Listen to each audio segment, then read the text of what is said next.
Hey horror fans, once again it is me, the Horror Miser Monty G. Yes, time to do another movie review for the HORRORman's Flashback Saturday, and I'm going to review the movie The First Power. Yes!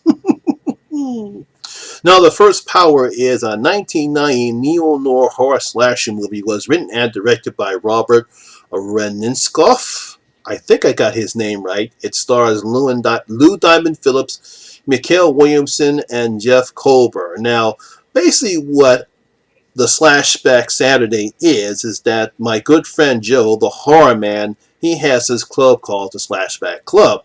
I believe it's him, my boy Brad from Bronco Juggalo Talks Movies, and a few other guys. What they do is they have this live stream on Friday, and they decide to pick what type of a slasher film that they want people to review, and hence the word Slashback Saturday, and they put these reviews up. And I decided to go on ahead and participate in this one. This Saturday is religious slashers, and I decided to pick this one because it's very interesting, and probably a lot of people never heard about it. But let's see what I have to say about The First Power. Now, a dedicated LA police detective and a female psychic must stop a demonic serial killer who is given the powers of resurrection, teleportation, and possession, similar to the powers people believe Jesus Christ had after he was resurrected. Hence, the religious slasher part. Now, first, I want to thank the horror man Joel for allowing me to participate in his Flashback Saturday reviews, and for this Saturday, he picked religious slashers. Now, it took me a while to find an interesting one because I always like to go off the beaten path, and I went with the underrated The First Power.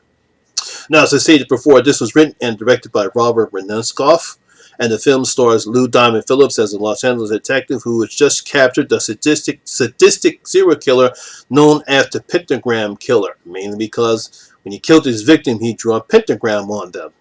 The upside-down pentagram with the two stars pointing at north because the guy worshipped Satan.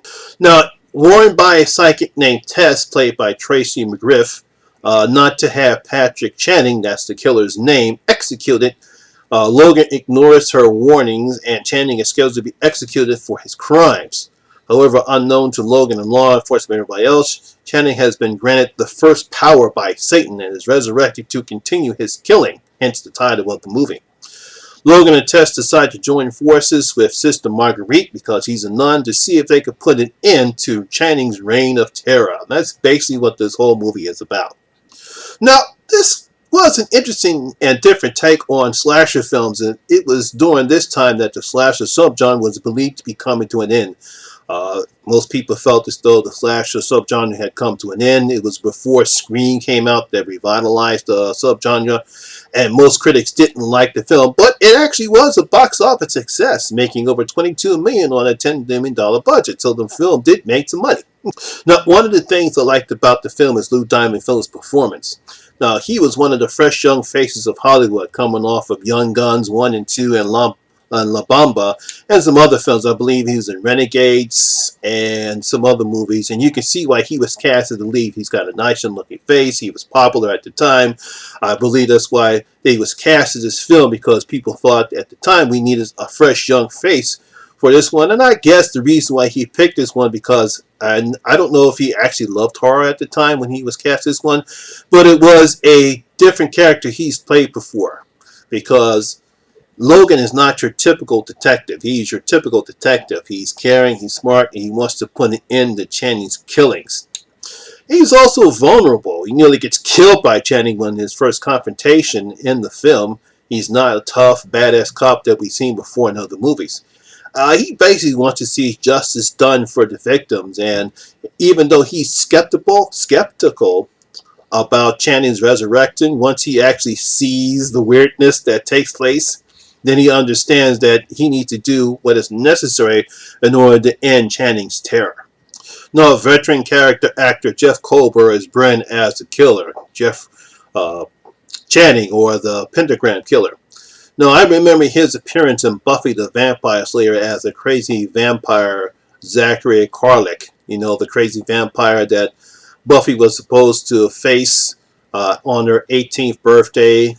Giles gave her muscle relaxants where she lost her Slayer powers, and I thought he was good there. Just as he is good in that role, he's just as good in this role too. Channing is scary. He's a menace to the public, especially when he receives his powers.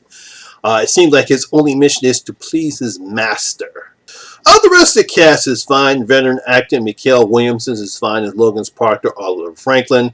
Tracy Griffin is okay as a psychic test, but she basically becomes the damsel in distress cliche. I think that's one of the problems I have with this movie is that she really doesn't do anything for the role other than to give Logan advice or what she believes is Channing's going to strike next because she can see the killings and she has the visions. You know how that works. And then when Channing finds out who she is, he captures her and takes Logan to come save her or he's going to kill her. So she basically becomes the damsel in distress. Now, what really works is how the film looks. Robert Riskinoff gives the film the slick neon noir look, making the movie play more like a mystery than a slasher film. It looks slick, it looks nice. The night lights, the darkness, you know, something that we see before in neo-noir films. So it looks more like, it doesn't look like a horror movie, it doesn't play like a horror movie. Another thing is that he doesn't rely on cheap jump scares. He allows his actors to provide the tension and suspense in the movie, how it's set up. Yeah, we see some, when it comes to the possession part, we see some nice funny possessions in the movie, especially when Channing possesses the nun. And I like how that all flows. This is not your typical slasher film. I also like the story that Renenskov provides here. We have a killer, a worshiper of Satan, who receives the powers of resurrection, teleportation, and possession, you know. And I always give the screenwriter credit of coming up with something different and interesting, especially for a slasher. We've never actually seen this type of a slasher film before. I mean, we've seen Satan worshippers before. I believe a movie similar to this was called The Horror Show. Not Cecil's channel, but there was a movie actually called The Horror Show. And you had the same guy who was resurrected this guy, he was supposed to be killed by the gas chamber. But in The Horror Show, that killer, I think the character's name is Byron James. I can't remember the guy's name, but he was also executed in the electric chair, but he comes back. But Lance Herkinson starred in that particular movie, and so you have similarities between these two movies here. But I actually like this as something different, something fresh, a good idea to add to the slasher subgenre, and I believe that's the reason why the movie, although trashed by critics, did perform well in the box office. Now, while we do get some good practical effects, there's not a lot of blood or gore in the movie. So this movie isn't going to be for all horror fans. But I did enjoy it. And if you can find it, I recommend you give this one a chance because I believe you'll enjoy it just as much as I did. So, I'm going to give the first power 3 out of my 5 bloody gold coins. The first power would get 3 out of my 5 bloody gold coins. Like I said, it's a very underrated movie. I don't think a lot of people have seen it. If you have, I just suggested you take it out. And like I said before, I think this is a good horror movie, especially for its last back Saturday. So that's my review and video for today, guys. If you have seen the first power, what did you think about it? Did you enjoy it? Leave your comments on the comment section below and tell me what you thought about the first power if you have seen it. Also, if you do enjoy this video, please like and share it. If you're new here, please hit that subscriber button and ring that notification bell. That way you'll be notified anytime when I put new videos such as this one as well. I'm also going to leave oh boy. You're going to leave a link, I'll get it right, a link for the HORRORman channel so you can check out his channel. He has an excellent content, so I want to thank Joe again for allowing me to participate in Slashback Saturday.